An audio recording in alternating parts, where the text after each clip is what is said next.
According to ज्योतिष विद्या, according to prediction, तो क्या हम इस पर ब्लाइंडली ट्रस्ट कर सकते हैं कि देखिए एस्ट्रोलॉजी एक टूल है, ये एक नेविगेशन मैप है। I would not get into Hindu and Muslim and hmm, but जो भी सुनी सुनाई बात है, हुँ, ये सुनने में आता है कि लाल किताब जो है वो पाकिस्तान की हुँ, है या वो उर्दू में लिखी गई है। इसका सच क्या है? वैदिक पूजा और एक बलि पूजा में आप देखोगे कि वैदिक पूजा अगर 70 दिन बाद काम कर रहे हैं, तो बलि पूजा आपको 7वें दिन से ही रिज़ल्ट दे देगा। तो तंत्र वैसा होता है, आप काला कपड़ा पहन लो, भगवा वस्त्र पहन लो और किसी के सामने बैठ जाओ। दैट इज़ नॉट तंत्र। तंत्र ये नहीं है कि आप एक ह्यूमन स्कल लेकर बैठ जाओ और आप तंत्र कर दो।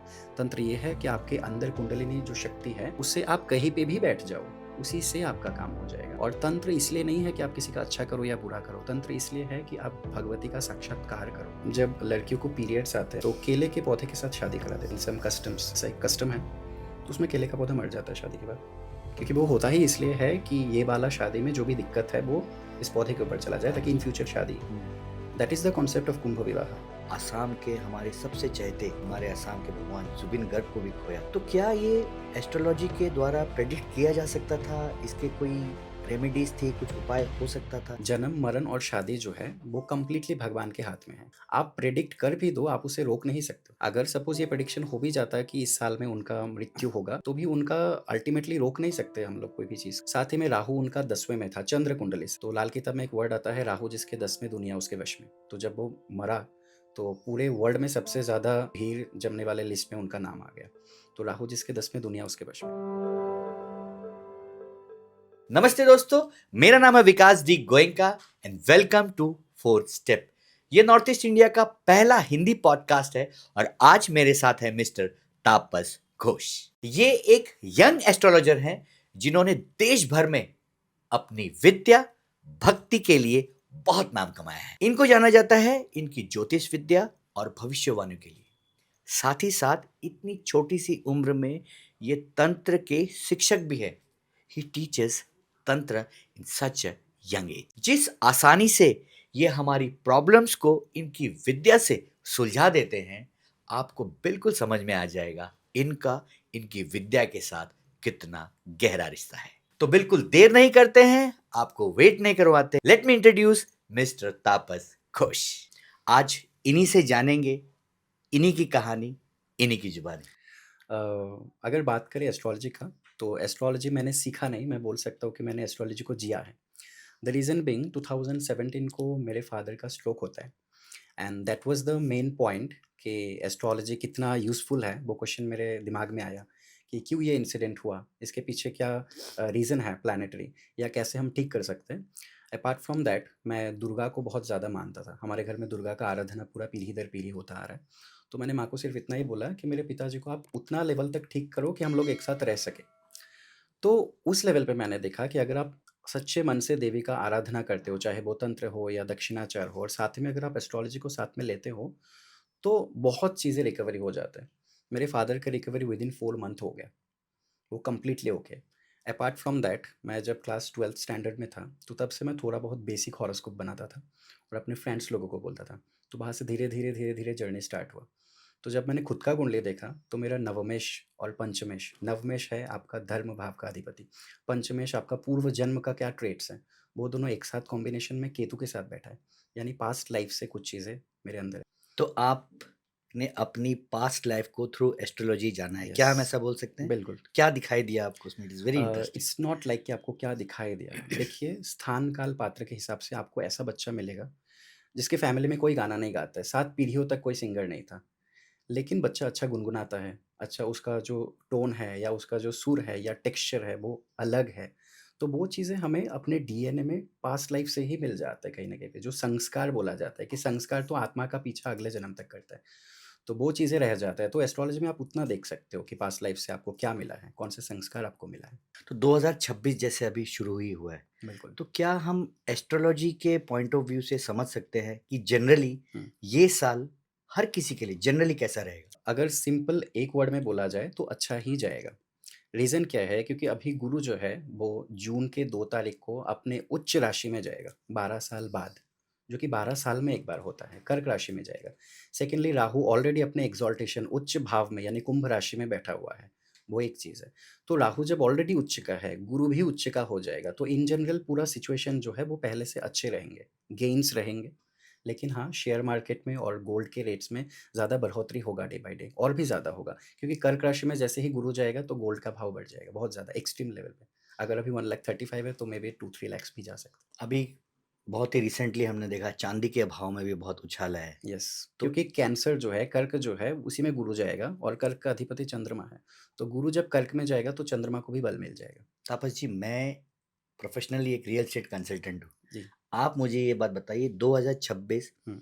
रियल एस्टेट के लिए जनरली कैसा रहेगा? अच्छा रहेगा, क्योंकि अगर आप कैंसर को देखें तो वो कालपुरुष के कुंडली में, यानी अगर हम लोग नॉर्मल कैलकुलेट करें, एरीज से कैलकुलेट करते हैं, तो वो 4th नंबर पे आता है।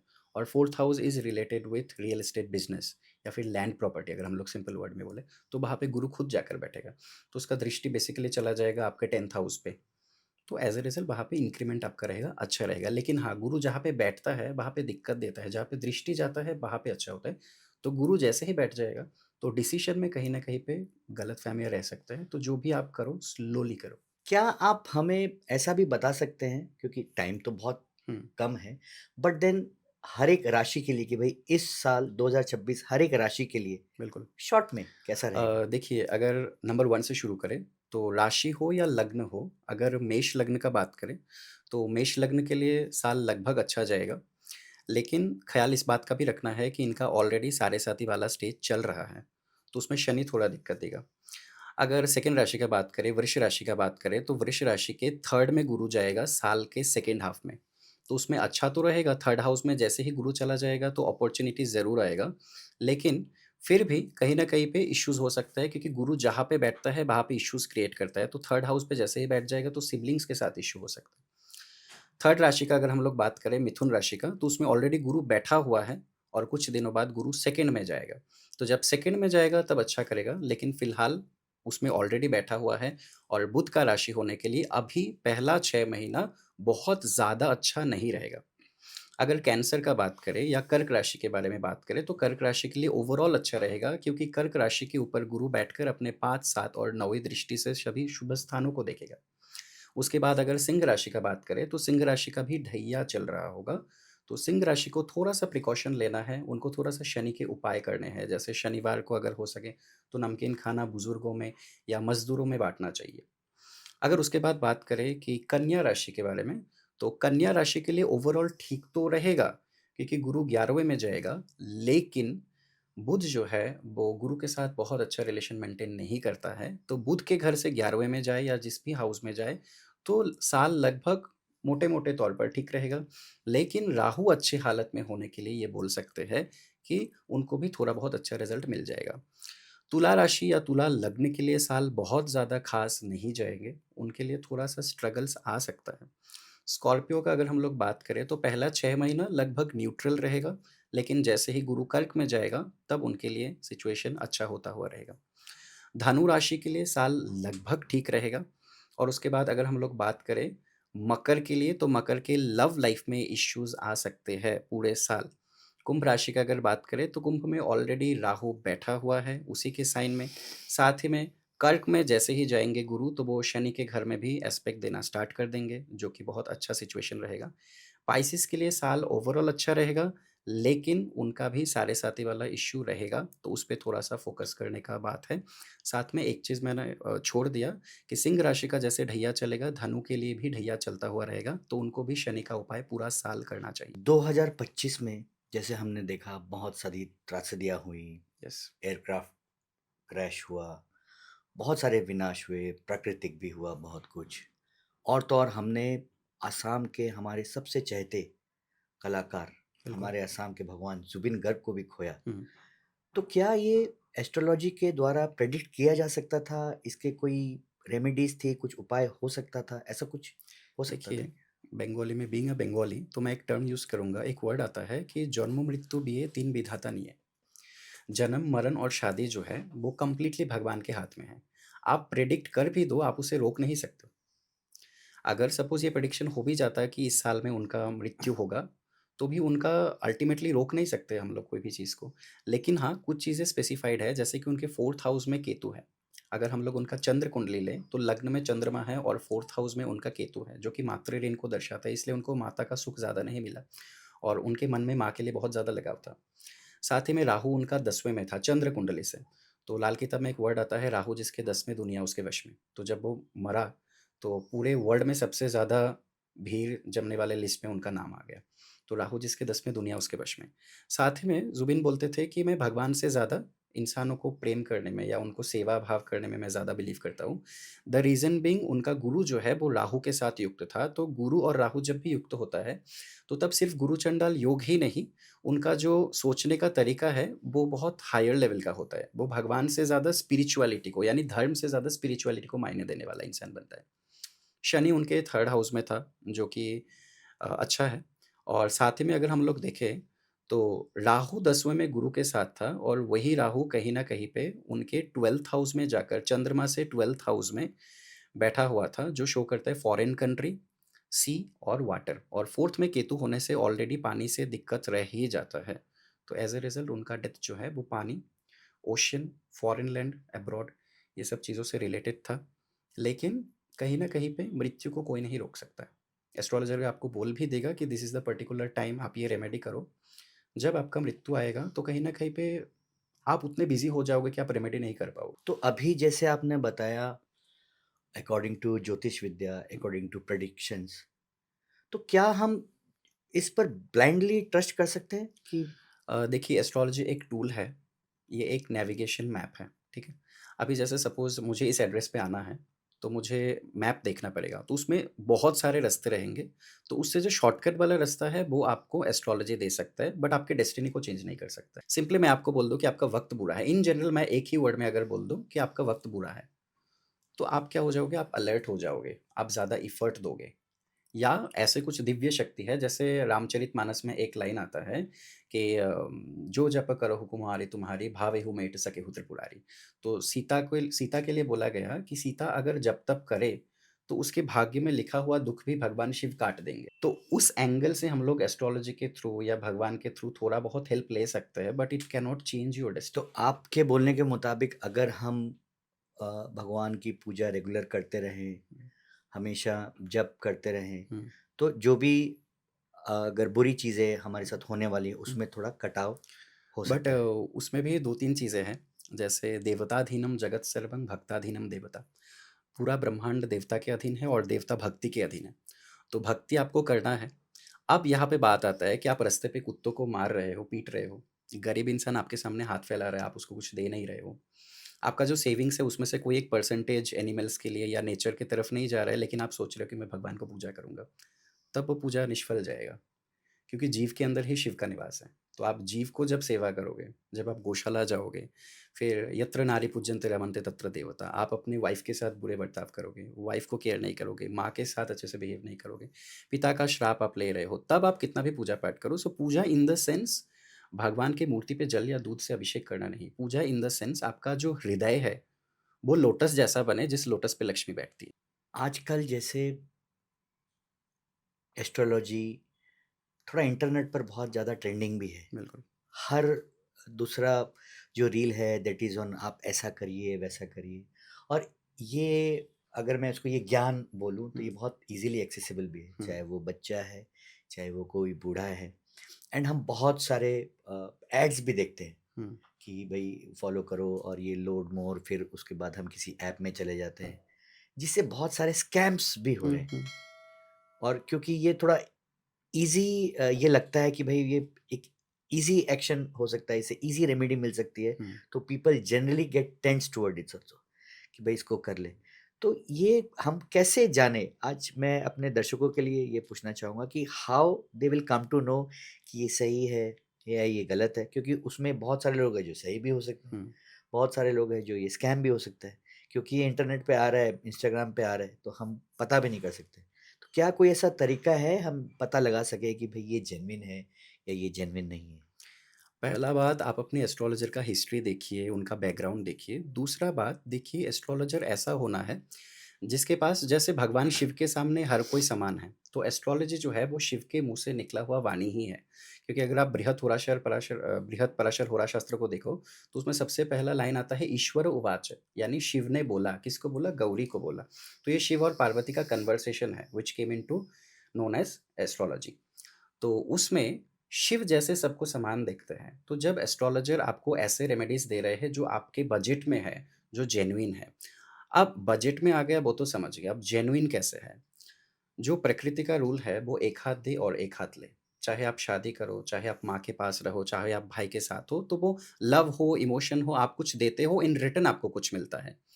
तो जो रेमेडी नेचर में कुछ दे रहा है, वही रेमेडी काम में आएगा। फॉर इन केस एग्ज़ाम्पल अगर लें तो शनि के सामने दिया जलाने से किसी का अच्छा नहीं हो रहा है। सिंपल सा लॉजिक है। भगवान की मूर्ति के सामने दिया जलाने से किसके घर में ही उजियारा आएगा। वहीं पे अगर आप किसी गरीब के घर में आप उजाला करो, अगर किसी को खाने को नहीं मिल रहा है तो आप उसको भोजन कराओ। अगर कोई मछली, सपोज़ मैं राहु के लिए रेमेडी देता हूँ कि 2 मछली को पकड़ो और उसे तालाब में छोड़ दो, जो ज़िंदा मछली है, जियोल माछ जिसको हम लोग बोलते हैं, तो वो आप नदी में छोड़ दो। तो जब आपने 2 बेज़ुबान जानवरों को लाइफ़ दिया, कोई कुत्ते का एक्सीडेंट हो रहा है, उसका आप ऑपरेशन कराओ, उसको बचाओ। तो जब आप कुछ प्रकृति में रिटर्न देते हो, तो वही आपके पास रिटर्न आता है। अब ऐसा कोई रेमेडी, जैसे मैंने स्टोन पहन लिया, मैंने सपोज़ मैंने एक स्टोन पहन लिया, या आप उस गंगा जल से नहा लो, तो उस रेमेडी से ज़्यादा क्या होगा, आपका थॉट प्रोसेस थोड़ा एनहांस हो जाएगा, इससे ज़्यादा कुछ भी नहीं। अगर रिज़ल्ट चाहिए, तो जो रेमेडी एनिमल्स के पास, नेचर के पास रिटर्न जा रहा है, वो रेमेडी आपको हेल्प करेगा। ये स्टोन्स की आपने बात करी, हुँ, ये बहुत सेंसिटिव हुँ, चैप्टर है। आज हम देखते हैं अमिताभ बच्चन जी भी नीलम पहनते हैं मेरे ख्याल बिल्कुल। से। तो क्या आप ये बोलना चाह रहे हैं कि उनको नीलम नहीं पहन के भी काम चल सकता है, या वो पहनकर उसको वेस्ट कर रहे हैं, या जैसे आपने बताया स्टोन नहीं पहन के एनिमल को रेमेडी करो तो वो ज़्यादा काम आएगा?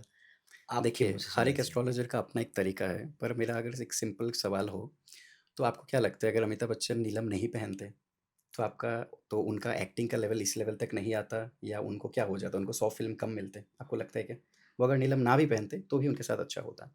दूसरा बात, कोई भी स्टोन तभी पहना जाता है जब महादशा या अंतर्दशा, यानी भुक्ति में या महादशा में वो प्लैनेट ऑलरेडी एक्टिव है। किसी का शनि का महादशा आएगा, तभी वो नीलम काम करेगा, उसके अलावा आप कुछ भी पहना दो। तो जब अमिताभ बच्चन का महादशा उनके फ़ेवर में था, तभी जाके उनका सक्सेस आया। स्थान, काल और पात्र के हिसाब से जिस जगह के लिए आप बने हुए हो, जिस वक़्त के लिए आप बने हुए हो, उस वक़्त आपको चमकने से कोई नहीं रोक सकता। सूर्य का अलग टाइम होता है और चंद्र का अलग टाइम होता है। सूर्य कभी भी रात में नहीं आता है और चंद्र कभी भी दिन में नहीं आता है। उसी तरीके से आप पत्थर पहनो, नग पहनो, कुछ भी पहनो, जब आपको चमकना है, आप चमकोगे ज़रूर। आप रेमेडी करो या ना करो। अब आते हैं थोड़ा आपकी एक्सपर्टीज़ की तरफ। हुँ, हम में से 90% लोगों ने केपी एस्ट्रोलॉजी या लाल किताब हुँ, सुना है, हम नहीं जानते, not used to. Not used to. तो मैं आपसे जानना चाहूँगा, ये केपी एस्ट्रोलॉजी क्या है, या लाल किताब क्या है, जो हमने बहुत आपको बोलते हुए सुना है? देखिए, KP astrology basically is a modified version of नाड़ी एस्ट्रोलॉजी। तो अब नाड़ी एस्ट्रोलॉजी वैदिक एस्ट्रोलॉजी से अलग कैसे है? So first of all we need to consider कि Vedic astrology is mother of all astrology. कोई भी एस्ट्रोलॉजी वैदिक एस्ट्रोलॉजी को नकारता नहीं है, या उसे गलत नहीं ठहराता है। एस्ट्रोलॉजी का पहला सूत्र है स्थान, काल, पात्र। वक्त के साथ बदलना। जैसे अभी पराशर मुनि ने बोला कि अगर ये कॉम्बिनेशंस रहेंगे तो 12 वर्ष की उम्र में कन्या का विवाह हो जाएगा। अब उसी फॉर्मूला से अगर मैं देखूं कि किसी का 12 वर्ष में विवाह हो जाएगा, आज के डेट पे अगर मैं वो प्रेडिक्शन दे दूं, तो लोग मुझे पीटेंगे कि 12 वर्ष की उम्र में कैसे शादी हो सकते हैं। तो स्थान के हिसाब से मुझे वो प्रेडिक्शन अभी बदलना पड़ेगा। उसी तरीके से नाड़ी एस्ट्रोलॉजी से देखा गया कि कुछ ऐसे प्रेडिक्शंस है जो वेस्टर्न में अच्छे हैं, कुछ ऐसे प्रेडिक्शंस है जो इंडियन एस्ट्रोलॉजी में अच्छे हैं, और कुछ चीज़ें हमें यूज़फुल नहीं लगते। तो कृष्णमूर्ति जी ने, हू वाज़ अ ग्रेट एस्ट्रोलॉजर, उन्होंने क्या किया, इंडियन और वेस्टर्न एस्ट्रोलॉजी के कुछ सारभूत फ़ॉर्मूलाज़ को एक साथ कंबाइन किया, which came to known as KP astrology, उनके नाम से, कृष्णमूर्ति, तो केपी एस्ट्रोलॉजी। और ओके। उसमें हम लोग प्लैनेट से ज़्यादा कस्पल सब लॉर्ड्स को ज़्यादा प्रेफ़र करता है, क्योंकि सब लॉर्ड जो है वो प्लैनेट का सबसे छोटा पार्ट है। ठीक है? उसमें सेकंड्स का भी बहुत प्रेडिक्शंस रहता है। अभी जैसे सपोज़ मोस्टली वैदिक एस्ट्रोलॉजी में अगर ट्विन्स सेम जेंडर का है, सपोज़ 2 लड़का एक साथ जन्म हो रहा है, तो वैदिक एस्ट्रोलॉजी में 99% प्रेडिक्शन सेम आएँगे। लेकिन केपी में अगर 60 सेकंड का भी चेंजेस है, और जेंडर चेंज भी हो जाता है या जेंडर सेम भी है, तो भी उसमें बहुत अलग डिफरेंस आ जाएँगे, बहुत ज़्यादा। केपी में 1-1 सेकंड का भी कैलकुलेशन होता है। रहा बात लाल किताब का, तो लाल Kitab is basically just like वैदिक एस्ट्रोलॉजी, बट लाल किताब क्या कहता है कि रेमेडीज़ कुछ इस तरीके से बनते हैं जो ईज़ी टू डू है। अब वैदिक एस्ट्रोलॉजी क्या है? बोला गया कि राजा को अमृत कलश से स्नान कराओ, स्वर्ण कलश से स्नान कराओ, अभिषेक कराओ। अब जो ठेला चलाने वाला इंसान है, वो कहाँ से गोल्ड अफ़ोर्ड करेगा? वो कहाँ से नग पहनेगा? वो कहाँ से बड़े-बड़े यज्ञ कराएगा? तो ऐसे केस में Lal Kitab gives you easy remedy, and Lal Kitab has its own rule. जैसे सपोज़ मुझे केतु को अच्छा करना है, तो वैदिक रेमेडी बोलता है कि केतु को डायरेक्टली पकड़ लो। लाल किताब सेज़ कि केतु कौन से हाउस में बैठा हुआ है और गुरु किस हालत में है, उस हिसाब से रेमेडी करो, क्योंकि हर एक प्लैनेट दूसरे प्लैनेट पे डिपेंडेंट है। Mars is dependent on Jupiter, Mars is dependent on where Ketu is sitting. Ketu अगर लग्न में आ गया, मार्स जितना भी अच्छा हो वो गंदा हो जाएगा। गुरु कहाँ पे बैठा हुआ है, गुरु के थ्रू केतु का रेमेडीज़ होगा, बुध के लिए शनि का रेमेडीज़ होगा, राहु के लिए बुध का रेमेडीज़ होगा। सो लाल Kitab gives you the minute prediction. वैदिक में अगर कुछ छूट रहा है तो वो लाल किताब में है। बेसिकली एक इंसान को वैदिक आना पड़ेगा, तब जाके वो बाकी एस्ट्रोलॉजी कर सकता है। वैदिक का ही एक पार्ट है, फ़िल्टर्ड पार्ट। अब ये I would not get into Hindu and Muslim and hmm, things, hmm, but जो भी सुनी सुनाई बात हुँ, है, ये सुनने में आता है कि लाल किताब जो है वो पाकिस्तान की हुँ, है या वो उर्दू में लिखी गई हुँ। है। इसका सच क्या है? देखिए रियलिटी कुछ भी नहीं है। Pandit Roopchand Joshi, so he was a Brahmin by born, ठीक है? और देवी के साधक थे, भक्त थे, जितना सुनने को मिलता है, बट बेसिकली ही वाज़ अ जोशी, ब्राह्मीण। अब स्थान काल पात्र, कहाँ पे जन्म हुआ उनका? तो जब उनका जन्म हुआ, तो तब वो इंडिया-पाकिस्तान के बॉर्डर अराउंड नियरेस्ट एरियाज़ में थे, जहाँ पे basic language was Urdu to study. तो उनका स्टडी में जो बेसिक लैंग्वेज था दैट वाज़ उर्दू, तो उन्होंने उर्दू में लिखा, बट इट डज़न्ट मीन कि उन्होंने मुस्लिम एस्ट्रोलॉजी को लिखा। क्योंकि उसमें ऐसे बहुत सारे चीज़ें हैं जो हिंदू एस्ट्रोलॉजी के जैसे ही हैं, फ़ॉर्मूलाज़ आर टोटली सेम। हाँ, कुछ जगह पे उन्होंने बोला कि धर्म स्थान, उन्होंने मंदिर नहीं बोला, क्योंकि उन्होंने उसको एक धर्म तक सीमित नहीं करना चाहते कि अगर कोई मुस्लिम इंसान है और उसको मैं बोलता हूँ कि धर्म स्थान के सीढ़ी पोंछो, तो वो दरगाह का सीढ़ी पोंछे तो भी उससे रेमेडी में काम का असर करे, तो वो देखा गया। इंस्टेड ऑफ धर्म उन्होंने स्पिरिचुअलिटी को अपना बेस बनाया, but he was a pure Hindu person, and basically Lal Kitab is a modified version of Vedic astrology. हम बैठे हैं गुवाहाटी में हुँ, और बहुत सारे लोगों को अभी तक भी इंडिया में या विश्व भर में ये नहीं पता है कि माँ कामाख्या हुँ, क्या है। हुँ, हम बहुत ब्लेस्ड हैं कि हम यहाँ रहते हैं, माँ कामाख्या बिल्कुल। के बिल्कुल चरणों में बैठे हैं। तो मैं आपसे रिक्वेस्ट करूँगा, आप बताएँ माँ कामाख्या क्या है और उनका मंदिर यहाँ कब से है? पूजा कैसे की जाती है? या फिर ने इसके बाद मेरा क्वेश्चन आएगा, कामाख्या तंत्र भी हमने सुना है, हुँ। तो आपसे जानना चाहेंगे एवरीथिंग अबाउट माँ कामाख्या। देखिए, अगर पहला बात बोले कि माँ कामाख्या कौन है, तो एक लाइन आता है जे "के जाने रे काली केमन षড়দর্শনে ना पाए दर्शन"। हिंदू शास्त्र में 6 दर्शन शास्त्र हैं। अगर उसको किसी ने पढ़ लिया तो उसको पूरा दर्शन ज्ञान आ जाएगा, ठीक है? तो वहाँ पे बोला गया है कि "के जाने रे काली केमन षড়দর্শনে ना पाए दर्शन", यानी 6 दर्शन शास्त्र भी आप पढ़ लोगे, तो भी आपको ये पता नहीं चलेगा कि who is Kali. So that goes for Kamakhya as well. फिर भी अगर हम लोग बात करें तो पार्वती ने शिव से पूछा योगिनी तंत्र में कि आप बार-बार कामेश्वरी का, कामाख्या का वर्णन कर रहे हो, तो कामाख्या कौन है? तो शिव ने रिप्लाई दिया कि "या काली परमा विद्या ब्रह्म रूपा सनातनी कामाख्या शैव देवेशी सर्वसिद्धि प्रदायिनी", कि जो काली ब्रह्म विद्या स्वरूपिणी है, वही काली भुक्ति मुक्ति और सिद्धि को प्रदान करने वाली कामाख्या के रूप में है। अब इनका नाम कामाख्या कैसे हुआ? जो कामनाओं को पूर्ण करे, जो कामांग को नाश करे, जो आपके कामनाओं को आपके ऊपर हावी ना होने दे, उनको कामाख्या बोला गया है। अब देवी के 6 मुँह हैं, क्योंकि 6 दर्शन शास्त्र को पढ़ने के बाद भी उनको समझना मुश्किल है। साथ ही में हमारे जो 6 रिपु हैं, काम, क्रोध, लोभ, मोह, ईर्ष्या, द्वेष, जो कि हमारे मूल शत्रु हैं, उन शत्रुओं को नाश करने का जो प्रतीक है, वो जो कुंडलिनी शक्ति है, वही कामाख्या है, इसलिए उनका 6 मुँह है। 6 मुँह में उन्होंने 6 देवी को रिप्रेज़ेंट किया है, that is basically Maheshwari, Sharada, Chandika, Kamakhya, Kameshwari, Tripura Sundari. Kamakhya के आइकोनोग्राफ़ी को अगर देखें, तो वो एक लायन है, व्हाइट कलर का, जो कि बेसिकली रजोगुण है। तो वो सिंह है, वो विष्णु है। उनके ऊपर सदाशिव है, जो कि तमोगुण है।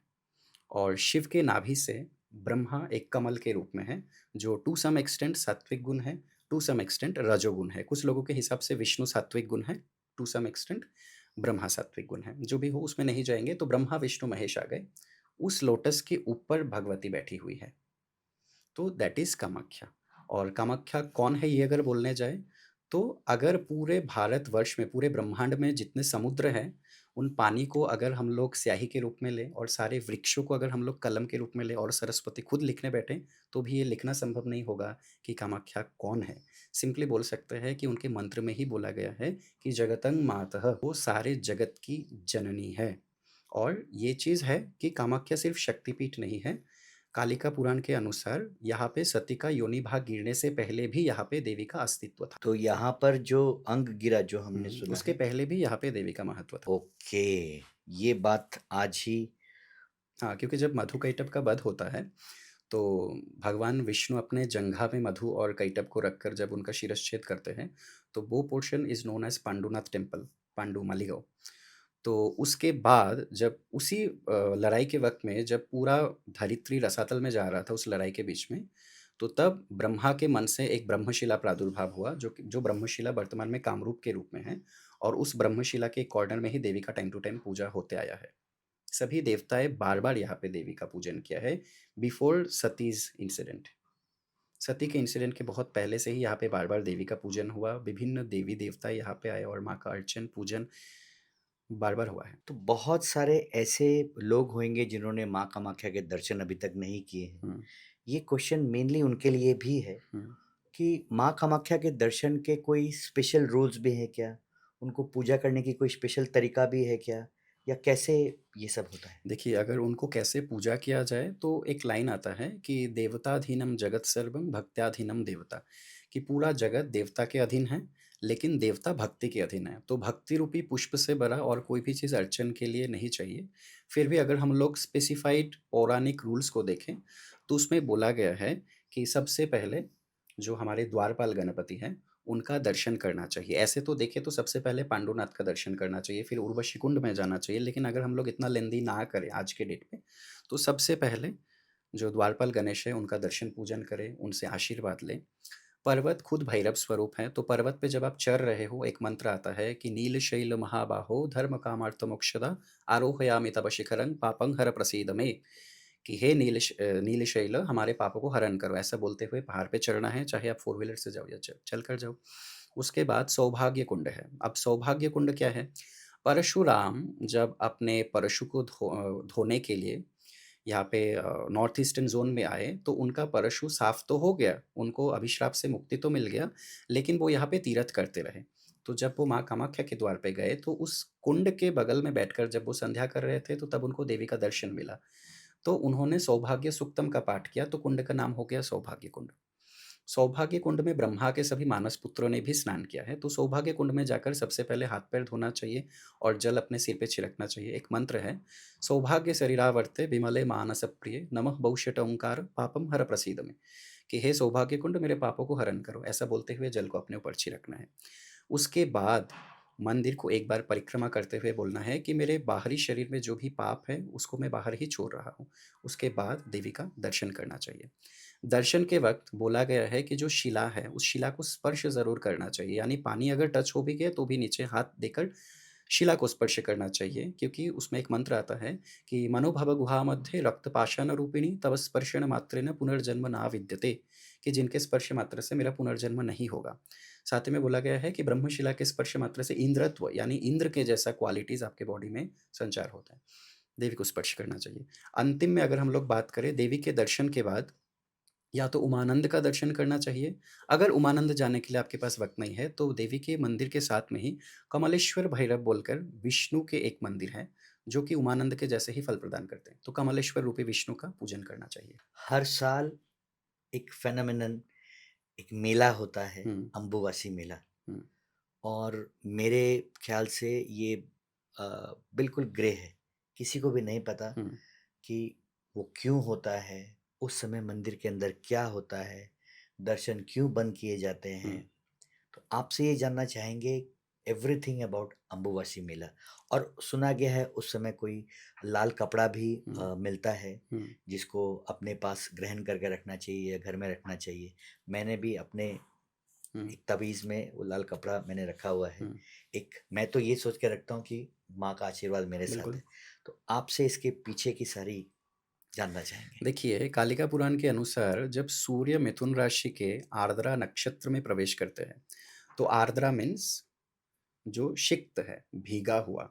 आर्द्र लक्ष्मी का नाम है आर्द्रा, यानी जिसके अंदर बहुत करुणा है, यानी सिक्त है। तो उसमें जब सूर्य जाते हैं, तब बारिश होता है। तो अम्बु और बाची, अम्बु मीन्स पानी और बाची मीन्स वृद्धि। तो सूर्य जब उस नक्षत्र में गया जहाँ पे पानी का क्वांटिटी ज़्यादा है, भीगा हुआ, आर्द्र मीन्स भीगा हुआ। तो सूर्य भीगा हुआ नक्षत्र में जैसे ही प्रवेश करता है, तो अम्बु बाची यानी जल के स्तर में वृद्धि होता है। अब इसमें देवी का कनेक्शन क्या है? देखिए, कामाख्या इज़ परा प्रकृति, शी इज़ नेचर। तो भगवती को अगर हम लोग स्त्री रूप में देखें, जैसे दुर्गा सप्तशती में बोला गया है कि विद्या शमस्तस्तव देवी भेदा स्त्रिया शमस्ता सकला जगतशु। सारे स्त्री तत्व जो है वो देवी का ही अंश मात्र है। तो प्रकृति बीइंग अ फेमिनिन एनर्जी, उनका रिप्रेजेंट करते हुए भगवती कामेश्वरी या कामाख्या उस टाइम पे रजस्वला होती है। ठीक है। सो अब बात है कि वहाँ पे ब्लीडिंग वाला बात आ जाता है, तो वो एक टाइम पे होता था, शायद इट्स अ कंट्रोवर्सी। लेकिन अगर हम लोग साइंस को देखें, तो नील पर्वत के ऊपर एक कंपोनेंट मिलता है, एक मिनरल मिलता है that is known as hematite. Hematite is one of the particle which is found in blood और which is used as a medicinal property for lack of iron deficiency. और द स्ट्रेंज थिंग इज कि ये haematite दिखने में blood जैसा है और ये ब्लड का ही कंपोनेंट है या ब्लड रिलेटेड मेडिसिन का कंपोनेंट है। अब क्या होता है, आषाढ़ के महीने में जब बारिश होता है, तो देवी के गर्भगृह में जमा रहने वाला हेमाटाइट जो है वो पानी के साथ निकलने लगता है और इसी को ही रक्तधारा बोला गया है। लेकिन यहाँ पे कुछ लोग बोलते हैं कि वहाँ पे कोई सफ़ेद कपड़ा बिछाया जाता है और वो रेड हो जाता है। सो दीज़ आर टोटली मिथ। एक भरोसे, एक विश्वास के साथ वहाँ पे नॉर्मल कपड़ा बिछाया जाता है लाल कलर का और वही प्रसाद के रूप में दिया जाता है। अगर कुछ निकलता भी है तो वो हेमाटाइट है। लेकिन अब इसमें भक्ति का प्रभाव क्या है? देखिए, हेमाटाइट सारा साल रहता है, लेकिन निकलता सिर्फ़ आषाढ़ के महीने में ही है। वो एक बहुत बड़ा सवाल बनता है कि भक्ति क्या साइंस से ज़्यादा हो? क्योंकि वो आषाढ़ में ही निकलेगा हेमाटाइट और कभी नहीं निकलेगा। एक और प्रथा है हमारे कामाख्या मंदिर में, बलि प्रथा। हुँ, मैं आपसे जानना चाहूँगा कि इसका निर्माण ये हुँ, कब से शुरू हुआ? अभी प्रिवेलेंट है, हुँ। नहीं है? मैंने आपको एक दूसरे पॉडकास्ट में शायद बोलते हुए भी सुना है कि खाटू श्याम जी से इनका कोई कनेक्शन है, रिलेशनशिप है। बिल्कुल। तो आपसे जानना चाहेंगे व्हाट इज़ दिस ऑल देखिए, अबाउट? भगवान कृष्ण का एक नाम है मुरारी, हरे मुरारे मधुकैटभारे। तो मुरा was basically the king of Pragjyotishpur, यानी वर्तमान नॉर्थ ईस्ट के, आसाम के। तो मुरा के साथ जब भगवान कृष्ण का युद्ध हुआ, तो मुरा को वध करने से कृष्ण का नाम हुआ मुरारी। अब उसके बाद मुरा के जो कन्या थी, राजकुमारी कामकंटका, नॉर्थ ईस्ट की ही थी। तो कामकंटका को कामाख्या सिद्धि प्राप्त था।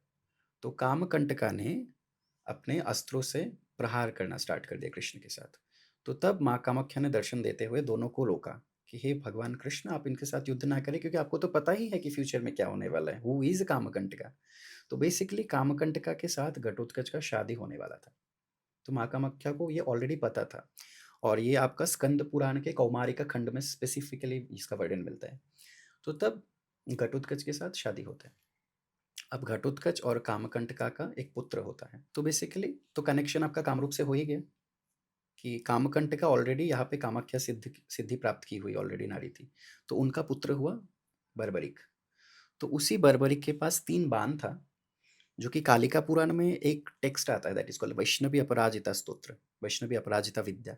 और महाभारत में भी बार-बार बोला गया है कि उनके पास वैष्णवी अपराजिता विद्या था। तो दोनों वर्ड इज सिमिलर।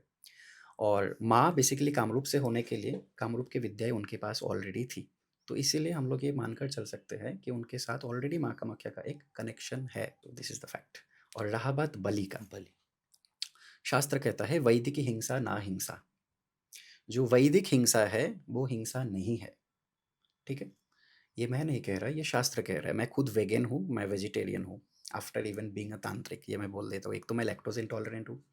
तो मैं क्यों इसके अगेंस्ट नहीं बोल रहा हूँ, क्योंकि ऐसे कुछ चीज़ है जिसको आप ठुकरा नहीं सकते हो। हवा दिखता नहीं है लेकिन उसका एग्जिस्टेंस है।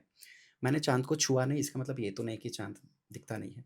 उसी तरीके से बलि हम लोग अगेंस्ट में बोल सकते हैं, लेकिन एक वैदिक पूजा और एक बलि पूजा में आप देखोगे कि वैदिक पूजा अगर 70 दिन बाद काम कर रहे हैं, तो बलि पूजा आपको 7वें दिन से ही रिजल्ट दे देगा। दूसरा बात, मृत्यु निश्चित है। जो बकरा बलि के स्तंभ में मर रहा है, उसको आप ऐसे छोड़ दो, वो ऐसे भी काल के ग्रास में चला जाएगा। अब काली को बलि चाहिए, तो काली है कौन? काली मृत्यु स्वरूपिणी ही तो है, काली मृत्यु की ही रूप है।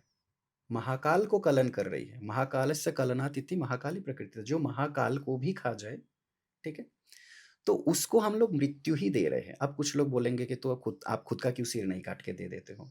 तो उसका भी शास्त्र प्रमाण देता है। कालिका पुराण में बोला गया है, स्वगात्र रुधिर बलि।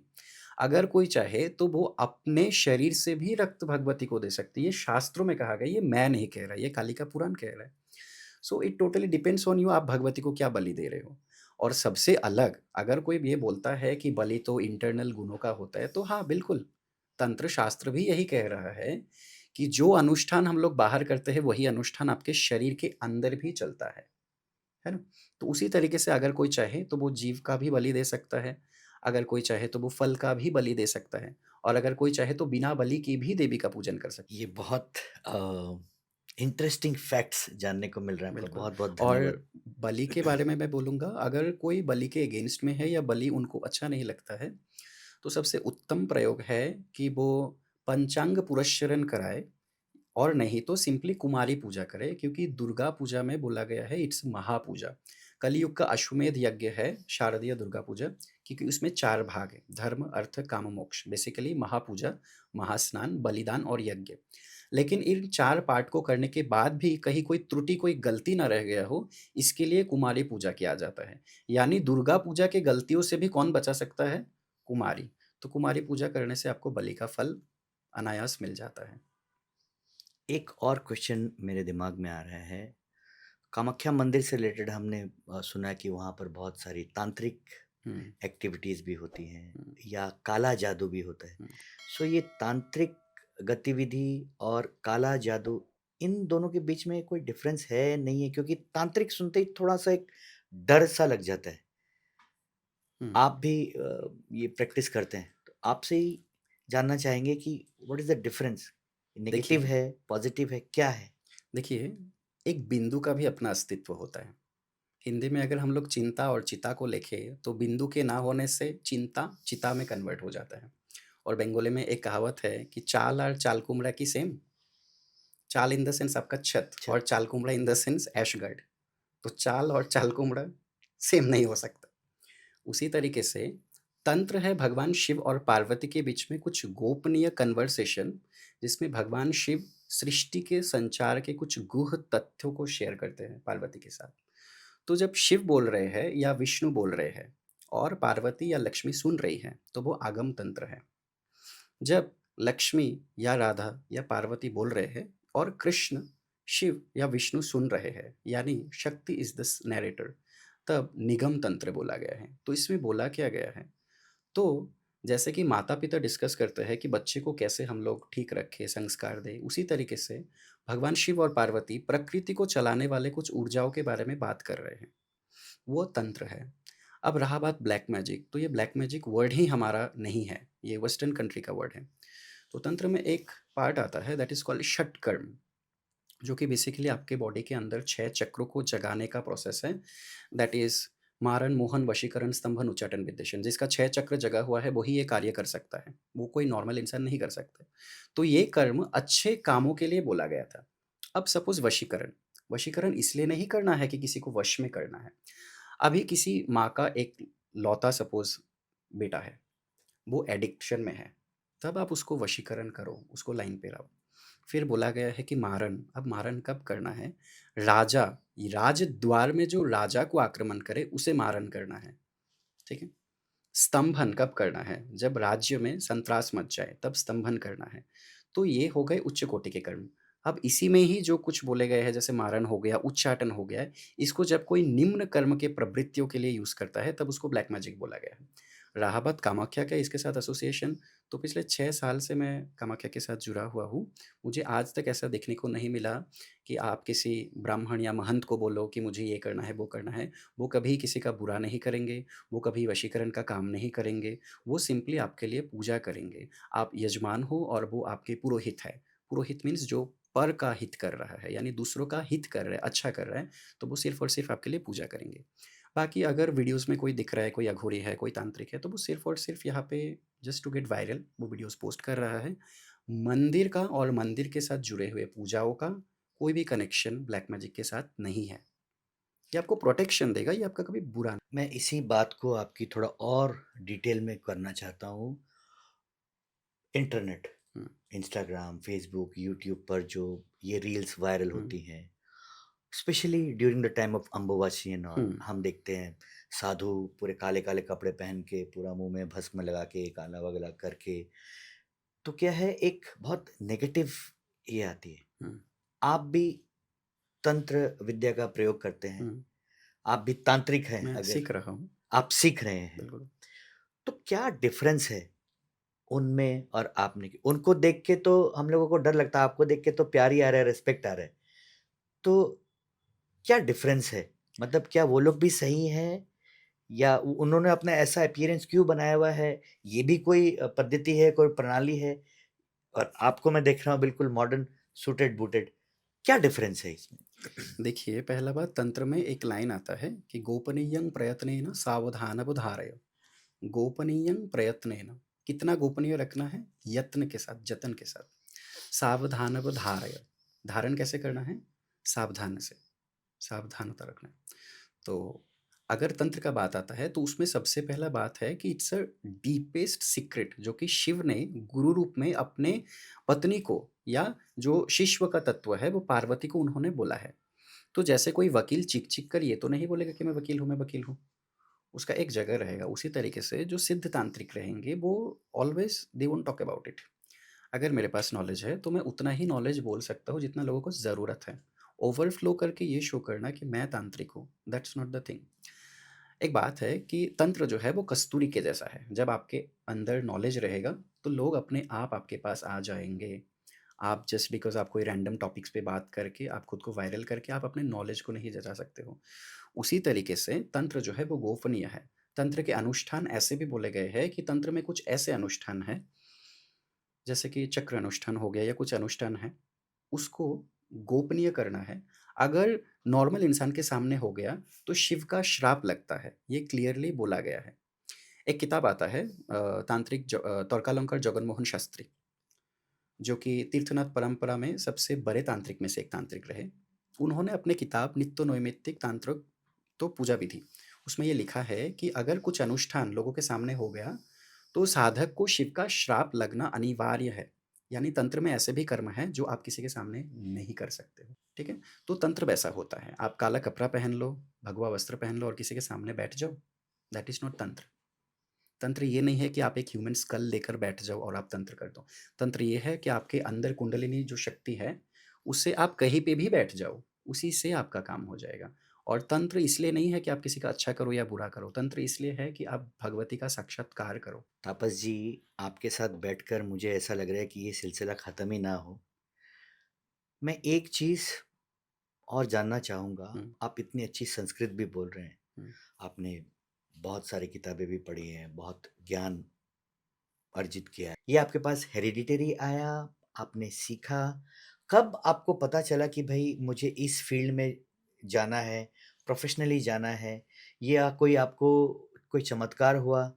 ये बहुत मेरे मन के अंदर ना आपके साथ बैठे-बैठे एक अंदर से बहुत ये क्वेश्चन्स आ रहे हैं कि मैं आपको एक पूछूँ कि हाउ डिड इट स्टार्ट? कैसे? देखिए पहला बात, आप भक्ति को नहीं पकड़ते हो, भक्ति देवी आपको पकड़ती हैं।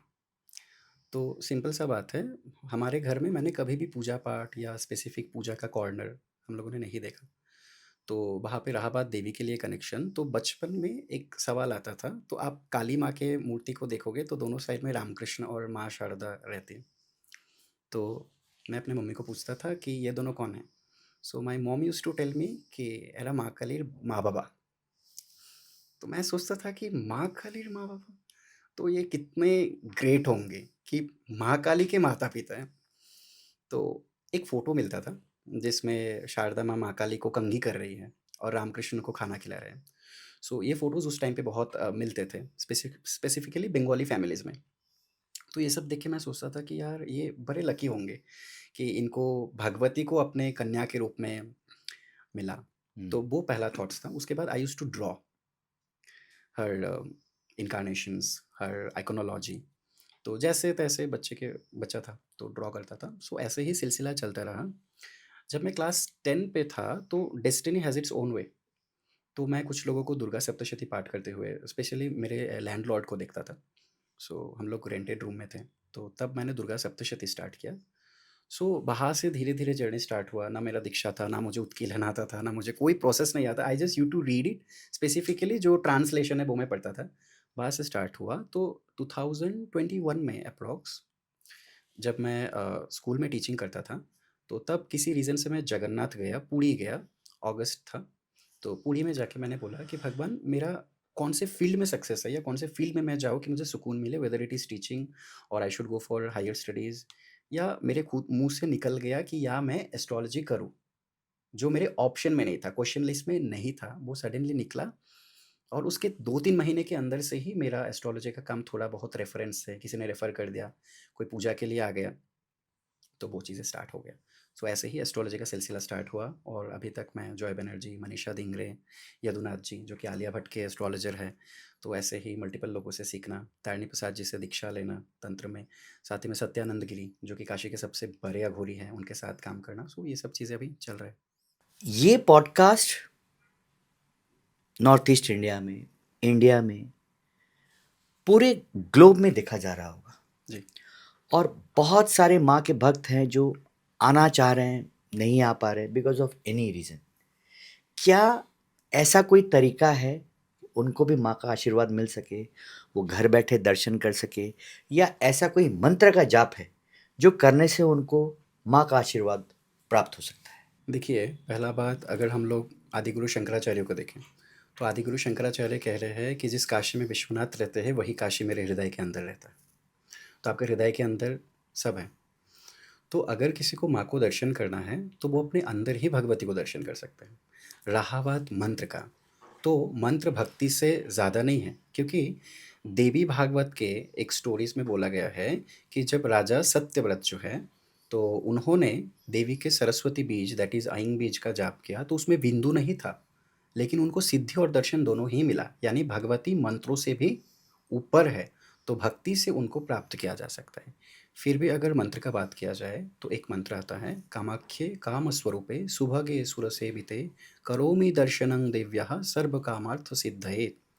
कामाख्ये कामस्वरूपे शुभगे सुरसेविते करोमि दर्शनं देव्यः सर्वकामार्थ सिद्धये। कि हे भगवती, आप मुझे दर्शन दीजिए और मेरे सभी कार्यों को सिद्ध करिए। ये मंत्र जपा जा सकता है। और कामाख्या इज़ बेसिकली कौल कुमारी। अगर कोई कुमारी को भोजन कराता है, तो वो कहीं पे भी पूरे वर्ल्ड के किसी भी पोर्शन में रहे, कुमारी को भोजन करे या कुमारी को सेवा करे या किसी कुमारी का रिस्पॉन्सिबिलिटी खुद ग्रहण करे, तो भी कामाख्या का कृपा उनके ऊपर ही रहता है। ये मंत्र हम अपने डिटेल्स में भी डाल देंगे। आप इस मंत्र का उच्चारण करके माँ का आशीर्वाद प्राप्त कर सकते हैं। आप माँ से जुड़े हुए हैं, माँ की शरण में हैं। एक पर्सनल क्वेश्चन पूछना चाहूँगा आपसे। जी। आप इतने सालों से माँ की कृपा प्रार्थी हैं। हुँ। आपकी पर्सनल लाइफ में या आपकी प्रोफेशनल लाइफ में आपको कहाँ-कहाँ माँ की प्रेज़ेंस फ़ील हुई, आशीर्वाद फ़ील हुआ, प्राप्त हुआ? थोड़ा आपसे जानना चाहेंगे। देखिए, एक स्टोरी आता है कीर्तिवासी रामायण में, that is basically Bengali version of Ramayana. Ramayana का बहुत सारा मल्टीवर्स है। तो काकभूषुंडी ने बोला कि मैंने रामायण को मल्टीपल टाइम्स देखा है। तो उसी तरीके से हर एक नैरेटर ने अलग-अलग में लिखा। तो उसमें बंगाली वाले वर्ज़न में देवी का प्रभाव बहुत है। तो उसमें बोला गया कि जब राम युद्ध में गए, तो उन्होंने देखा कि माँ दुर्गा की गोद में रावण बैठे हुए हैं। तो मैं सोचता हूँ कि जब कोई भक्त देवी का शरण लेता है, तो देवी उनको वैसे ही अपने गोद में बैठा कर रखते हैं। तो वो सबसे ज़्यादा इम्पोर्टेंट है। तो मेरे लाइफ में मेरे पिताजी का स्ट्रोक से सर्वाइव करना हो, मेरा एजुकेशन हो या मेरे घर के डे टू डे जो स्ट्रगल्स है वो हो, या मेरे आसपास रहने वाले लोगों का हैप्पीनेस हो, या मेरा खुद का हैप्पीनेस हो, मेरा प्रोफेशन हो, मुझे लगता है कि मैं उनके ही शरण में हूँ। घर मेरा नहीं है, मुझे लगता है कि उनका मंदिर है और मैं उधर रहता हूँ। इवन मैंने अपने घर के हेडिंग पे भी दिया हुआ है कि दुर्गा निवास मेरे घर का नाम है। तो मुझे लगता है कि भगवती ने ही मुझे दिया है और हमारे इतना साध्य नहीं है कि हम उन तक पहुँच सकें, वही हमारे पास आते हैं। क्योंकि एक लाइन है कि "सन्तान कुसंतान होलेও माता कुमाता হয় ना"। अगर कोई इंसान बुरा भी है, सत हो, असत हो, कुछ भी हो, भगवती सब पर कृपा वर्षण करती है। उसी तरीके से अगर मुझे गुरु मिलना हो, अगर मुझे मेरा सक्सेस हो, नेम हो, फेम हो, जितना है, बिंदु मात्र भी अगर है, तो वो बिंदु भी भगवती की कृपा से मिला। मेरे कोई रिलेटिव्स बहुत ज़्यादा नहीं है मेरे लाइफ में, because my parents didn't maintain that relationship. तो उस जगह पे खड़े होकर कामाख्या के साथ जुड़कर मुझे मेरे गुरु मिले, गुरु माँ मिले, मुझे मेरे परम गुरु के फैमिली से मेरा कनेक्ट होना हुआ, मेरे फ्रेंड सर्कल हुआ, तो मुझे कामाख्या से वो सब चीज़ें मिला। मेरा प्रोफ़ेशन वहाँ से जुड़ा हुआ है, एस्ट्रोलॉजिकल जितने रेमेडीज़ है, पूजा वहाँ पे हो रहा है। तो मुझे लगता है कि मेरे हर एक साँस में उनका अधिकार है। रहा बात भक्ति का, तो भक्ति भी एक बहुत बड़ा कृपा है, because that is your inner strength. तो आज की डेट में मेरे साथ, मैं ये प्राउड नहीं कर रहा हूँ, I don't know about future, but जितना भी मेरे साथ बुरा हो जाए, मैं अपने भक्ति से नहीं हटता हूँ। मुझे पता है कि नहीं, तुमने किया है तो कुछ अच्छा ही होगा। तो वो बिलीव भगवती दे रही है, तो इससे ज़्यादा आपको और क्या चाहिए? मैं अपने बारे में आपको कुछ बताना चाहता हूँ।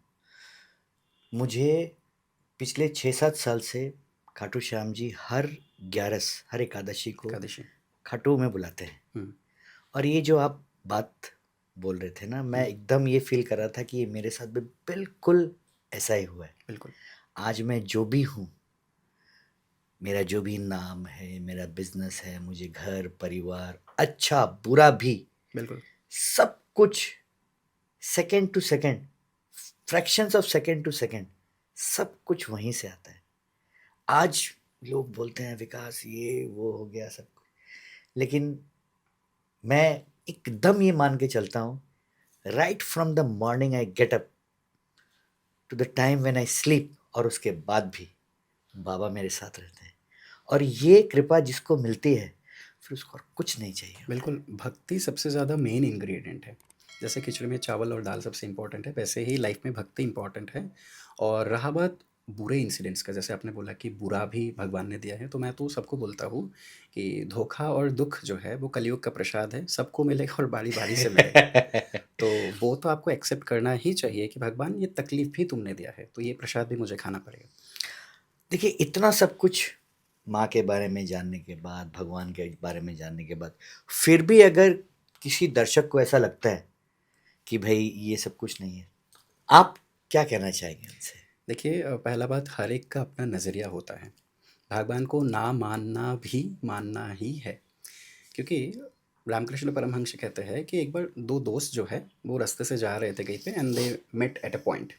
तो एक ने पूछा कि तुम कहाँ जा रहे हो? तो वो बोला कि मैं पतितालय जा रहा हूँ, यानी वैश्यालय जा रहा हूँ। और एक ने पूछा तो बोला कि मैं मंदिर जा रहा हूँ। तो जो मंदिर गया, तो वो ये सोचता रहा कि मेरा दोस्त पतितालय में गया तो उसको कितना मज़ा आ रहा होगा। और जो पतितालय गया वो सोच रहा है मेरा दोस्त तो मंदिर गया है, उसको कितना। तो मृत्यु के बाद बस उस पॉइंट ऑफ इवेंट के लिए यम ने जो पतितालय में गया उसको मुक्ति दे दिया, और जो मंदिर गया वो नरक में गया। तो वो पूछा भगवान ऐसा क्यों है? तो उसने बोला तुम भगवान के सामने ही रहते हुए भी वो सोच रहे थे, और वो वेश्या के गोद में होते हुए भी भगवान को स्मरण कर रहा था। तो इसलिए उस मोमेंट के पुण्य के लिए एक पुण्य 10 पाप पे भारी होता है, इसलिए मैंने उसको मुक्ति प्रदान किया। तो इसलिए अगर कोई बोल रहा है कि मैं भगवान को नहीं मान रहा हूँ, सो एक मैनिफेस्टेशन वर्ड है आई हेट मनी। एक वर्ड है आई हेट मनी, क्योंकि हम लोग जिस चीज़ से नफरत करते हैं वो ज़्यादा आता है हमारे ज़्यादा लाइफ आता में। है। सो I always say I hate money. तो पैसा एबंडेंस में आता है। तो अगर कोई बोलता है कि मैं भगवान को मानता नहीं हूँ, तो मुझे लगता है वो भगवान का सबसे बड़ा वो भक्त है, सीक्रेटली वो मान रहे सीक्रेटली मान रहा है। दूसरा बात, शारदा माँ एक लाइन बोलते हैं कि আমি কোনো পাতানো মা না, আমি গুরু মাও না, আমি নিজের মাও না, বা আমি পরের মাও না, আমি তোদের গর্ভধারিণী মা। আর আমি সতেরো মা আর আমি অসতেরো মা, तुम अच्छे हो बुरे हो तो तुम मेरे बच्चे। ठीक है। जब चंद्र सदागर जब मनसा को पूजा नहीं करते थे, तो मनसा कैलाश पे जाकर शिव को बोलते हैं कि पिताश्री मुझे उसका अहंकार देखा नहीं जाता है, मुझे नहीं चाहिए पूजा। तो शिव मनसा को कहते हैं कि गोद का बच्चा माँ के छाती में 1000 लात मारे, माँ बच्चे को फेंक नहीं देती है, माँ बच्चे को और भी सीने से पकड़ लेती है। तो तुम भी वैसे ही सॉफ्ट बनो, सौम्य बनो, तब तो जगत में तुम देवी के रूप में पूजी जाओगी, माँ के रूप में पूजी जाओगी। उसी तरीके से भगवती सौम्य है, वो सबकी जननी है। अगर कोई भगवान को माने ना माने, उससे उनको, देखिए मैं अगर बोल दूं कि सागर सूख जाए, तो सागर सूख तो नहीं जाएगा ना। बिल्कुल। तो उसी तरीके से भगवती है और नित्य है, नित्य शक्ति है। और रहा बात अगर आज की डेट में बोले, तो जितने भी richest person of the world, rich person of the world अगर हम लोग बोले, तो सब ने इस चीज़ को एक्सेप्ट किया है कि भगवती इज़ देयर। अंबानी लोगों को देख लीजिए, वो काली को बहुत मानते हैं। आप नरेंद्र मोदी को देख लीजिए, वो कोलकाता के ट्रेडिशन से बहुत ज़्यादा कनेक्टेड है, देवी से कनेक्टेड है, नवरात्र मानते हैं। अगर अभी तो फॉरेन कंट्रीज़ में भी अगर हम लोग देखें तो देवी को मानते हैं, तो देवी कोई मानने वाली चीज़ नहीं है। मैं बोल दूँ कि सूर्य नहीं है, तो इसे सूर्य को तो कुछ आता जाता नहीं है। बस जो लोग नहीं मानते हैं, ये उनका दुःख ही है कि एक ही जीवन है और उसमें तुमने खो मधु को दिया। मधु को तुमने पीकर नहीं देखा। कुछ रेमेडीज की अगर बात करें, हुँ, आज बहुत सारे नौजवान ऐसे हैं जिनको जॉब नहीं है, मनचाहा जॉब नहीं है, या किसी का बिजनेस जो है वो अच्छे से नहीं चल रहा है। जी। तो क्या कुछ आप बताना चाहेंगे, कुछ रेमेडीज जो हमारे दर्शक सुने उसको करे तो उनको कुछ बेनिफिट हो सके? देखिए, अगर जॉब नहीं मिल रहा है, तो उसमें 2 रेमेडीज़ मैं स्पेसिफ़िकली दूँगा। आप किसी भी फ़ील्ड में हो, आपका लग्न कोई भी हो, आपका राशि कोई भी हो, आपको महादशा, भुक्ति कोई भी हो, सिंपल जॉब या कर्म जो है, वो शनि से ही देखा जाता है। आप भले एस्ट्रोलॉजर हो, वकील हो, कुछ भी हो, शनि आपका मेन है। तो शनि के लिए आपको 2 रेमेडी करना है। नंबर 1, हर शनिवार आपको आधा मीटर जैसा सफ़ेद सूती का कपड़ा लेना है नया, उसको लेकर आपको कोई मंदिर जाना है। हो सके तो देवी का मंदिर हो तो बहुत उत्तम, या हनुमान मंदिर या शिव मंदिर में भी आप कर सकते हो। उस कपड़े को पानी से गीला करके, निचोड़ के मंदिर के मिनिमम 4 या 5 सीढ़ियों को साफ़ करें। साफ़ करते वक़्त अपना ये इंटेंशन डालें कि जैसे मैं भगवती के द्वार में आने वाले भक्तों के लिए उनका रास्ता साफ़ कर रहा हूँ, वैसे ही भगवती मेरे जीवन रूपी रास्ते को साफ़ कर रही हैं। ऐसा सोचकर, पोंछकर उसे डस्टबिन में फेंक देना है। उसके बाद गरीबों में समोसा बाँटना है। साथ ही में अगर हो सके तो सैटरडे छोटी कन्याओं में आलमंड्स बाँटने हैं। इससे बुध और शनि का कॉम्बिनेशन हो जाएगा, क्योंकि कन्याएँ जो है वो बुध है, आलमंड शनि है। ये दोनों रेमेडी अगर एवरी सैटरडे कोई करता है तो उसको जॉब लग जाएगा। अगर रहा बात बिज़नेस का, तो बिज़नेस के लिए ये रेमेडीज़ सेम रहेंगे, लेकिन उसके ही साथ एक रेमेडीज़ मैं शेयर करूँगा कि अगर हो सके तो एवरी वेडनेसडे गौशाला जाए, साथ ही में कन्याओं को कुछ ना कुछ ज़रूर बाँटे, जैसे कि आलमंड्स हो गया या ग्रीन स्टेशनरी प्रोडक्ट्स आप बाँटें, इससे बिज़नेस में सक्सेस आएगा। ऐसे ही बहुत सारे मैरिड लाइफ मैरिजेस हमने हुँ, देखा है कि भाई अच्छी नहीं चल रही है because of any reason. We um, will not deep dive into क्यों हो हुँ, रहा है। हुँ, भाई सास की तरफ से ये हुँ, है, पति सही नहीं है, पत्नी सही नहीं है। हुँ, बट जनरली एक हुँ, मैरिड लाइफ को अच्छा बनाने के हुँ। रेमेडीज थोड़ा बताइए। मैरिड लाइफ़ का सबसे अच्छा रेमेडी है, जैसे कि हमें पता है कि द्वादश ज्योतिर्लिंग है। उसमें एक ज्योतिर्लिंग है बाबा बैद्यनाथ, जो कि बिहार में है। वहाँ पे एक पूजा होता है, दैट इज़ कॉल्ड रक्षा सूत्र पूजन, जो कि हस्बैंड और वाइफ़ मिलकर करते हैं। उसमें शिव जी के मंदिर का जो श्रृंग है, चूड़ा है, उस मंदिर से लेकर भगवती का एक मंदिर है वहाँ पे, क्योंकि वहाँ पे सती का हृदय गिरा था। तो सती का हृदय का जो मंदिर है, उस मंदिर से लेकर वैद्यनाथ के चूड़ा तक रक्षा सूत्र हस्बैंड एंड वाइफ के हाथों से बांधा जाता है। मंदिर कमेटी उसमें हेल्प करते हैं। इस रक्षा सूत्र पूजन को ज़रूर करना चाहिए। साथ ही में जब देवोत्थान एकादशी होता है, उस दिन भगवती तुलसी के साथ विष्णु जी का विवाह ज़रूर कराना चाहिए। लेकिन ये रेमेडीज़ तभी काम करेंगे जब चीज़ें नॉर्मल है। अगर ऑलरेडी रिलेशनशिप में उतना खटास आ चुका है कि रिलेशन टूटने के कगार पे है, तब कोई रेमेडीज़ आपके बिहेवियर से ज़्यादा इंपॉर्टेंट नहीं है। आपको खुद एफर्ट देना होगा कि रिलेशन काम करे, but apart from that this two puja works like magic. Same with love life also. अभी देखिए, मैं भी, मेरी भी लव मैरिज थी। जी। I am very happily married. Hmm, till date मुझे 11-12 साल हो चुके हैं। लेकिन again lot of people they fail in their love life. Hmm, it's not like, मतलब उसका भी कोई रेमेडी है? ये देखिए, ये बहुत अगेन बहुत डिटेल चीज़ हुँ, हो हुँ, जाएगी। हुँ।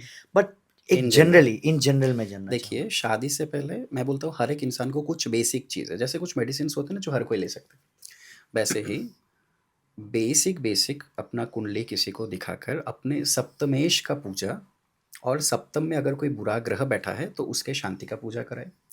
अगर लड़का है तो वो अर्क विवाह करे, और अगर कोई लड़की है तो कुंभ विवाह करे। ये एक बार हर कोई अपने शादी से पहले कर सकता है।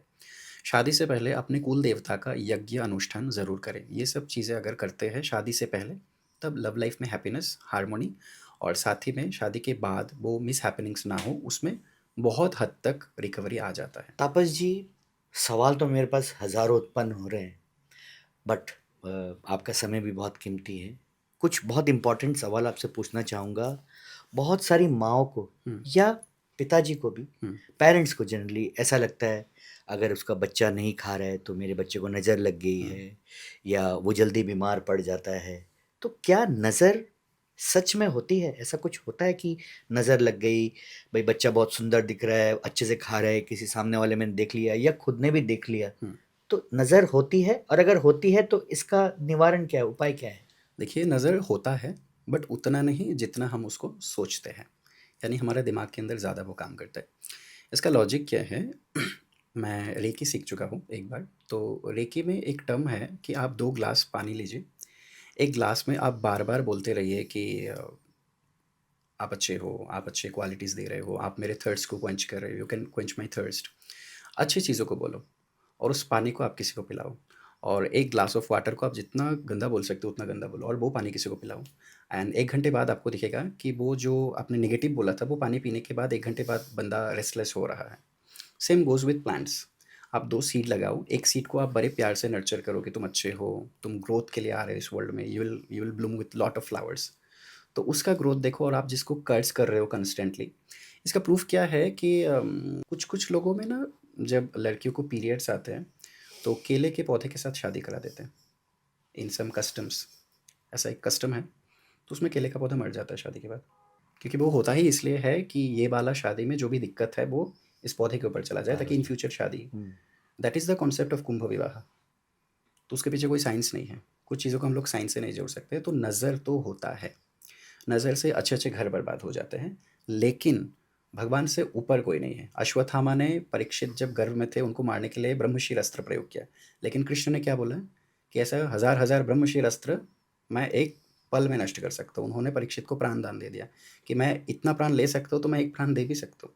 उसी तरीके से अगर आप भगवान को बिलीव करते हो, तो नज़र के लिए सबसे अच्छा रेमेडीज़ है बच्चों के लिए हनुमान जी का पसीना। कोई भी हनुमान जी की मूर्ति पे जब ऑरेंज कलर का सिंदूर और तेल चढ़ता है, तो गर्मी में वो सिंदूर फट के गिरने लग जाता है, which looks like sweat drops. तो उसको आप किसी मंगलवार के दिन चांदी के ताबीज़ में भरकर सिद्ध करके किसी ब्राह्मण से, वो अगर आप अपने बच्चे को धारण कराएँ, तो इससे नज़र दोष से मुक्ति मिल जाता है। साथ ही में अगर ज़्यादा इश्यूज़ हैं, तो कस्तूरी हल्दी बोलकर एक हल्दी आता है, तो 1 चम्मच कस्तूरी हल्दी और गोमूत्र 1 चम्मच पानी में मिलाकर उससे अगर आप बच्चे को स्नान कराएँ, तो भी नज़र दोष से मुक्ति मिल जाता है। इससे ज़्यादा कुछ नहीं चाहिए, क्योंकि उतना एक्जिस्टेंस में होता ही नहीं है। ये स्नान कितना फ्रीक्वेंटली कराना चाहिए, या एक बार कराने से होता है? या शनि-मंगलवार को कर सकते हैं, दैट्स इट। हफ्ते में 1 दिन भी करा सकते हैं आप, या जब लगे कि नज़र लगा है तब आप एक बार करा दो। Again coming to this student community, um, student community में बहुत सारे तांत्रिकों के चक्कर में पड़ हुँ, के, हुँ, है ना, कुछ तबीज पहनना, इससे हुँ, मेरे मार्क्स अच्छे हुँ, आएँगे। मुझे पर्सनली ऐसा हुँ, लगता है कि हुँ। पढ़ाई नहीं करोगे तो कहाँ कोई से तंत्र आएगा? काम नहीं आएगा। तो this question is specifically for the young people, जो इन सब चीज़ों में थोड़ा चपेट में है। ज़्यादा चपेट में है, झांसे में आ गए हैं, भ्रम में हैं। आपसे जानना चाहेंगे, ये इम्पोर्टेंट है, नहीं है? है तो कितना है, नहीं है तो क्या है? देखिए, रामचरितमानस को इसलिए पढ़ना चाहिए क्योंकि हमारे लाइफ को सिंप्लीफाई करता है। It's just like Gita. तो उसमें एक लाइन आता है कि कर्म प्रधान विश्व रचि राखा, जो जस करहि वो तस फल चाखा। कि कर्म से ही विश्व का सृजन हुआ है, जो जस करहि वो तस फल चाखा। जिसने जैसा किया है वो वैसा ही फल खाएगा। तुमने बबूल का पौधा लगाया तो तुम्हें आम तो नहीं मिलेगा ना। उसी तरीके से, हाँ, अब किसी को लग रहा है कि I study well, but her bar exam से पहले कुछ इश्यूज हो जाता है मेरे साथ। Basically that is anxiety issues. तब हम लोग पूजा पाठ या संकट मोचन गणपति या गणेश अष्टकम का अनुष्ठान कराएंगे, या गणेश प्रयोग करेंगे, या नील सरस्वती का आराधना कराएंगे। लेकिन इन जनरल तांत्रिक पूजा पाठ या तांत्रिकों के पास जाकर आपका रिजल्ट अच्छा हो जाए, ये तो भूसे में सुई ढूंढने बराबर हो गया। उसका एग्जिस्टेंस है ही नहीं। हाँ, एस्ट्रोलॉजिकली कुछ रेमेडीज़ कर सकते हैं। एंग्ज़ायटी के लिए आपको, या तो आप काउंसलिंग लीजिए या खुद के ऊपर काम करिए, एक्सरसाइज़ करिए। बट जो बेसिक चीज़ है, अभी सपोज़ किसी को जॉब नहीं लग रहा, तो सबसे पहले उसको इंटरव्यू देना होगा। साथ में एस्ट्रोलॉजी कैन हेल्प। अगर किसी को मार्क्स अच्छा चाहिए, उसे अच्छे से पढ़ना पड़ेगा। साथ में astrology can help, but it cannot change your entire destiny. Same way career में सफलता के लिए हुँ, तंत्र का इस्तेमाल करके क्या सफलता मिल सकती देखिए, बेसिक आपके पास रहना पड़ेगा तभी एडवांस आपको मिलेगा। है? अगर आपने ऑलरेडी एक जॉब लगा लिया है, आपको सक्सेस चाहिए और भी ऊपर उठना है, तब पूजा-पाठ आपके ग्रहों की स्थितियों में सुधार कर सकता है। बट इसका मतलब ये नहीं है कि किसी को कम्युनिकेशन नहीं आता है और वो कैमरे के सामने बैठकर बोल जाए कि मैं एंकर बन जाऊँगा। किसी को लिखना नहीं आता है और वो बोल जाएगा कि मैं नोवेलिस्ट बन जाऊँगा। है ना? उसी तरीके से जो आपका फ़ील्ड है, जब आप उस स्पेसिफ़िक फ़ील्ड में जाओगे, आप उस काम को करोगे जो आपको अच्छा लगता है, जो आपकी रूह को सुकून देता है, तब आप एस्ट्रोलॉजी के साथ आगे बढ़ सकते हो, अदरवाइज़ नहीं। आज मैं रियल एस्टेट कंसल्टेंट हूँ। हुँ, आज पिछले 12-13 साल से ऊपर वाले की कृपा है, हुँ, सुपर्ब काम कर रहा हूँ। बिल्कुल। तो क्या मैं तंत्र के माध्यम से इसको और ग्रो कर सकता हूँ या मुझे उस तरफ नहीं जाना चाहिए? See I am very happy hmm, but I am not satisfied. भाई भूख तो सबको हर रहता है। सुबह मुझे 10 गुना ज़्यादा लगती है। तो मेरे जैसे प्रोफ़ेशन के लिए या किसी भी प्रोफ़ेशनल के लिए, कोई भी डॉक्टर, वकील बिल्कुल। कुछ भी हो, who is doing good in life, क्या उसको भी तंत्र की ज़रूरत? तंत्र ही नहीं, मैं सिर्फ़ एक सिंपल सा वर्ड यूज़ करूँगा एस्ट्रोलॉजी और लाइफ़स्टाइल। अगर किसी को सक्सेस चाहिए, तो वो अपने कुल देवता का पूजन, अपने एंसेस्टर्स यानी पूर्वजों का पूजन करें, अपने कुल देवता का पूजन करें। बेसिक एस्ट्रोलॉजिकल जो ट्रांज़िट होता है, उन पूजा-पाठ को करके वो सक्सेस को गेन कर सकते हैं 110%। साथ ही में अगर और इंटेंसली आपको स्पीड चाहिए, तो आप तंत्र का तांत्रिक अनुष्ठान मैं बोल रहा हूँ, तंत्र in the sense not that black magic वाला तंत्र। तो उसी तरीके से अगर कोई तांत्रिक अनुष्ठान, पूजा-पाठ, देवी का आराधना बेसिकली अगर कोई कराए तो उसको शंकराचार्य बार-बार बोलते हैं पूरी शंकराचार्य कि कलौ चंडी विनायकः कलियुग में चंडी और विनायक सबसे ज़्यादा इम्पोर्टेंट देवता है। तो चंडी और विनायक के पूजा-पाठ से डेफ़िनिटली उन्नति मिलेगा लेकिन तभी जब आप प्रॉपर फ़ील्ड में हो। क्योंकि एक पानी का बोतल पान की दुकान में ₹10 में बेचा जाता है और वही बोतल एयरपोर्ट में ₹100 का बेचा जाता है। तो आप कहाँ पे हो? क्या आप अपने सही जगह पे हो? वो इम्पोर्टेंट है। और ये सारे तंत्र के अनुष्ठान आप करवा कर देते हैं? मैं अरेंज करके दे सकता हूँ, कुछ अनुष्ठान मैं खुद करता हूँ, कुछ अनुष्ठान हम अरेंज करते हैं, वो डिपेंड करता है कि आपको कैसा अनुष्ठान चाहिए। और एक क्वेश्चन है मेरा यंग गर्ल्स एंड बॉयज़ के लिए। हुँ, वो भी ना ये इंस्टाग्राम के ज़माने में या किसी गलत हाथ में पड़ के रिलेशनशिप को हुँ, या तो फिक्स करने के लिए या उसको बेटर करने के लिए भी गलत हाथों में पड़ हुँ, जाते हैं, तंत्र मंत्र एंड ऑल दिस थिंग। तो क्या आपको लगता है कि किसी भी तंत्र मंत्र से ये रिलेशनशिप, जैसे सपोजिंगली कोई एक 15-16 साल का या 20 साल का हुँ, लड़का है, he has got an attraction with some girl और उसको लगता है कि मैं तंत्र करके इसको मैं अपने वश में कर लूँ, हुँ। काइंड ऑफ वशीकरण, ऐसा कुछ होता है? देखिए पहला बात है कि वशीकरण तक जाना ही नहीं चाहिए क्योंकि प्रेम तो भक्ति जैसा है। तो भक्ति के लिए ना देवता अपने भक्त को उस्काता है और ना भक्त अपने भगवान से कुछ माँगता है। तो जो प्रेम है वो विदाउट एनी डिज़ायर होगा। अगर आप पूछते हो कि तापस आप मुझे प्यार क्यों करते हो? अगर अगर मैं आंसर दे सकता हूँ कि for this reason I love you then that is not love. प्यार इसलिए होगा क्योंकि उसका कोई रीज़न नहीं है, भक्ति के जैसा। मुझे तुमको दुर्गा क्यों पसंद है? मुझे नहीं पता क्यों पसंद है। इसलिए नहीं कि उनके पास 10 हाथ हैं, इसलिए क्योंकि मुझे उनसे प्रेम है। तो वशीकरण से कभी भी प्रेम नहीं मिल सकता है। अगर वो क्षण भर के लिए 1 महीने के लिए, 2 महीने के लिए मिल भी जाए, जन्म मृत्यु में ये 3 विधाता नहीं है, शादी आपका होगा नहीं। क्योंकि भगवान अगर वर दे सकते हैं, तो भगवान वर को काट भी सकते हैं। शुक्राचार्य को शिव ने मृत संजीवनी दे तो दिया, लेकिन जब उन्होंने उसका दुष्प्रयोग किया, तो शिव जी ने कुछ टाइम के लिए उनको ही खा गए। तो सिंपल सा बात है, भगवान वही करेंगे जो आपके लिए सही है, वो नहीं जो आप चाहोगे। तो that is not the correct way. आप रिलेशनशिप काउंसलिंग ले सकते हो और मोस्ट इम्पॉर्टेंटली आपको ये मानकर चलना पड़ेगा कि before the age of 27-26 relationship is not your priority, your career should be the priority. तो वो सब चीज़ें डिपेंड करता है फैमिली के अपब्रिंगिंग पे। एक और बहुत ही अहम सवाल है, पितृदोष। हुँ। पितृदोष क्या होता है? कैसे होता है? इसकी रेमेडीज़ क्या है? ये आपसे जानना चाहेंगे। देखिए, पितृदोष एक वैदिक टर्म है, लेकिन उसके अलावा भी कुछ चीज़ एक्जिस्टेंस में है which is way more bad than pitrudosh, that is known as pitru rin, जो कि लाल किताब का एक पार्ट है। तो आज हम लोग यहाँ पे पितृ ऋण तो नहीं कवर करेंगे, लेकिन पितृदोष के बारे में हम लोग कुछ बात करेंगे व्हिच आर अप्रॉक्सिमेटली सिमिलर। तो पितृदोष क्या है? जब भी धर्म स्थान में, पंचम स्थान में राहु का अवस्थान हो यानी 5th हाउस में, 9th हाउस में या लग्न में भी राहु बैठे या राहु सूर्य के साथ बैठे या राहु शनि के साथ श्रापित योग को क्रिएट करे या सूर्य जो है शनि के साथ बैठ जाए, ऐसे कॉम्बिनेशंस में साथ ही में अगर नवम में शुक्र हो या बुध हो तो भी लाल किताब वाइज ये पितृदोष है। ऐसे सिचुएशन में बोला जाता है कि एंसेस्टर्स आर नॉट हैप्पी या फिर उनके सोल्स को मुक्ति सैल्वेशन नहीं मिला है। ऐसे केस में गोकर्ण, ब्रह्मकपाल, गया या त्र्यंबकेश्वर ऐसे सिद्ध पीठ में यहाँ पे पूजा से इम्पॉर्टेंट है प्लेस। उस मुक्ति धाम में जाकर नारायण नागबलि, त्रिपिंडी श्राद्ध, दो पूजा होता है, नारायण नागबलि और त्रिपिंडी श्राद्ध किसी योग्य ब्राह्मण से कराए। समूह में पूजा ना कराए यानी ग्रुप में ना कराए, एक ब्राह्मण से अपना स्पेसिफिक पूजा कराए। साथ ही में साल में एक बार किसी एकादशी या अमावस्या के दिन या सर्वपितृ अमावस्या के दिन या पितृपक्ष में कोई भी रैंडम डे को किसी ब्राह्मण से 9 पुरखों का श्राद्ध यानी जो वृद्धि श्राद्ध होता है वो ज़रूर कराए। साथ ही में टाइम टू टाइम गजेंद्र मोक्ष का अनुष्ठान करा सकते हैं।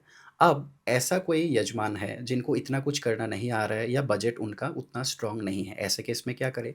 एवरी सैटरडे या महीने में जो एक एकादशी, 2 एकादशी और 1 अमावस्या आता है, उस दिन किसी ब्राह्मण को तिल डोनेट करें, क्योंकि भगवान विष्णु के पसीने से तिल का प्रादुर्भाव हुआ और तिल के डोनेशन से पितृदोष से मुक्ति मिलता है। कैसे किसी को पता चले कि उसको पितृदोष है स्पेसिफिकली? देखिए, ancestors are the reason of your good luck. Western countries में भी एंसेस्ट्रल ऑल्टर बोल के एक कॉन्सेप्ट है, जिसमें एक पटर रखा जाता है वुडन, उसके ऊपर डेली 1 ग्लास पानी रखा जाता है fresh water, that is given offer to your ancestors, कि उनको जल और अर्पण करना चाहिए, वो वेस्टर्न कंट्री हो या इंडियन कंट्री हो। उसी तरीके से शास्त्र में 3 तरीके के देवता है, पितृ देवता, गुरु देवता और पौराणिक देवता। तो सबसे इंपॉर्टेंट है पितृ देवता और गुरु देवता। गुरु और पितृ, एक लाइन आता है कि शिवो रुष्टे गुरुस्त्राता गुरु रुष्टे न कश्चन। शिव रूठ जाएंगे तो गुरु बचा लेंगे, गुरु रूठ जाएंगे तो कोई नहीं बचा सकता है। तो उसी गुरु के कैटेगरी में आपका एंसेस्टर्स भी तो आता है, क्योंकि ancestors is none other than your guru. आपके माता पिता भी एक दिन एंसेस्टर बन जाएंगे, तो उनका आशीर्वाद सबसे ज़्यादा इंपॉर्टेंट है। तो अगर आपको लगता है कि आपके हर एक काम में अड़चना आ रहा है, आपको मिलना चाहिए था 100, मिलेगा आपको 70, मिलना चाहिए था 70, मिल रहा है 30, तो उस केस में आपको ये मानकर चलना चाहिए कि ancestors are not as happy as they should. क्योंकि ग्रह जितने भी खराब हो, अगर एंसेस्टर्स खुश है तो आपका काम बनेगा। मेरा लाइफ का सबसे इंपॉर्टेंट कुछ शोज़ पितृपक्ष में थे, that is because I respect my ancestors. लोग बोलते हैं कि पितृपक्ष में अच्छा काम नहीं होता है, मेरा मोस्टली अच्छा काम पितृपक्ष में होता है। मैं अपने पूर्वजों को एक बार बुला लूँ तो कठिन से कठिन काम बन जाते हैं। I basically recall my paternal grand parents, तो उनको जैसे मैं कॉल करता हूँ मेरा काम बन जाता है। तो पितृ बहुत ज़्यादा इंपॉर्टेंट है, पितृ रुठ जाए तो आपको कोई नहीं बचा सकता है। सबसे ज़्यादा इंपॉर्टेंट है पितृ देवता, गुरु देवता और कुल देवता। क्या ये रेमेडीज भी आप करके देते हैं? डिपेंड करता है, अगर भक्ति है तो सब रेमेडीज काम करेंगे। बिल्कुल। I can only organise the puja for you, I can only prescribe the specific remedies for you. बाकी सभी चीज़ें कृष्ण आपको ज्ञान दे सकते हैं, तो युद्ध आपको खुद करना है। हमारे दर्शक अगर चाहें तो आपसे ओवर फोन या जी, कांटेक्ट आपका कर सकते हैं? टेलीफोनिक कंसल्टेशन हो जाता है, हाँ जी, ओवर जूम हो जाता है। हाँ तो जी। उसमें मैं सब रेमेडीज़ प्रिस्क्राइब करता हूँ। अगर किसी को अनुष्ठान करना है तो वो भी हो सकता है, और अगर किसी को सेल्फ रेमेडी करना है तो वो भी हो सकता है, because everyone is not equal. कुछ लोगों को खुद से रेमेडीज़ करना होता है और कुछ को अनुष्ठान से कराना होता है। वाह, बहुत ही शानदार एंड इंफॉर्मेटिव एपिसोड था ये। तापस जी, आपके साथ ये चंद समय बिताकर बहुत अच्छा लगा। थैंक यू सो मच आपको भी। कितने टाइम ऐसा हुआ मेरे रोंगटे खड़े हुए, आई कुड आइडेंटिफाई, और अब मैं आपसे कंसल्टिंग और ज़्यादा ज़रूर लूँगा। फर्स्ट ऑफ ऑल तो आपका बहुत बहुत धन्यवाद यहाँ पर आने के लिए और हमारे साथ ये समय शेयर करने के लिए। मैं आपको दूसरी बार भी बुलाना चाहूँगा, और मैं अपने दर्शकों को ये बोलना चाहूँगा, अगर आपके मन में कोई भी ऐसे क्वेश्चंस हैं तो इनकी डिटेल्स तो हम डाल ही रहे हैं डिस्क्रिप्शन में। आप भी हमें कमेंट करके बताएं कि इनकी जो रेमेडीज़ थी वो उपाय करके आपको कैसा लगा, आपको फ़ायदा हुआ या नहीं हुआ, और हम इनसे फिर मिलना चाहेंगे। तापस जी, बहुत बहुत नमस्कार। धन्यवाद, थैंक यू सो मच। अगर आपको हमारा आज का एपिसोड अच्छा लगा, इमीडिएटली हमें सब्सक्राइब कीजिए, क्योंकि हम आपके लिए लेके आने वाले हैं बहुत ही इंटरेस्टिंग और मज़ेदार गेस्ट, जिनको सुनकर आपकी नॉलेज भी बढ़ेगी और एंटरटेनमेंट भी होगा। और बेल आइकन दबाना ना भूलें, क्योंकि हम जब भी वीडियो अपलोड करें तो आपके पास ये खबर सबसे पहले आनी चाहिए।